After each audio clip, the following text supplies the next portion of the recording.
محترم سامعین و ناظرین، السلام علیکم ورحمۃ اللہ تعالی وبرکاتہ۔ الصلاۃ والسلام علیک یا رسول اللہ وعلی آلک و اصحابک سیدی یا رسول اللہ صلی اللہ تعالی علیہ وسلم۔ دیکھیے حضرات، وہ عورت جس کا شوہر انتقال کر جائے تو اسے وفات کی عدت گزارنا واجب ہے۔ یہ عدت 4 مہینے 10 دن ہے۔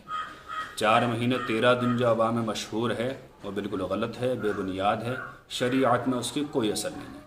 4 مہینے 10 دن قرآن پاک کا فرمان ہے، لیکن 4 مہینے 10 دن کیسے شمار کیے جائیں گے؟ دیکھیے حضرات، اگر انسان کا شوہر کا انتقال چاند کی پہلی تاریخ کو ہوا ہے تو 4 مہینے لگاتار، اور 5واں مہینہ جو آئے گا اس کی 10 تاریخ کو مغرب کی اذان کے وقت عدت پوری ہو جائے گی۔ اب چاہے کوئی مہینہ 29 کا رہا ہو، چاہے کوئی مہینہ 30 کا رہا ہو، اس کا اعتبار نہیں۔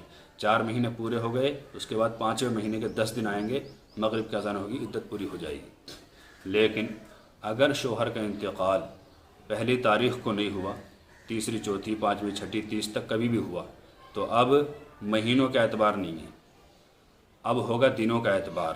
یعنی جس دن شوہر کا انتقال ہوا، جب روح نکلی، اس وقت سے لے کر 130 دن گن لیں، 130 دن، اور جب 130واں دن آئے گا، 29 کے بعد 30واں دن آئے گا، اس کی مغرب کی اذان کے وقت عدت پوری ہو جائے گی۔ تو یہ طریقہ ہے عدت میں دن شمار کرنے کا۔ اللہ تعالیٰ سے دعا ہے کہ ہمیں صحیح مسائل پر عمل کرنے کی توفیق عطا فرمائے۔ السلام علیکم واللہ تعالی عالم بالصواب۔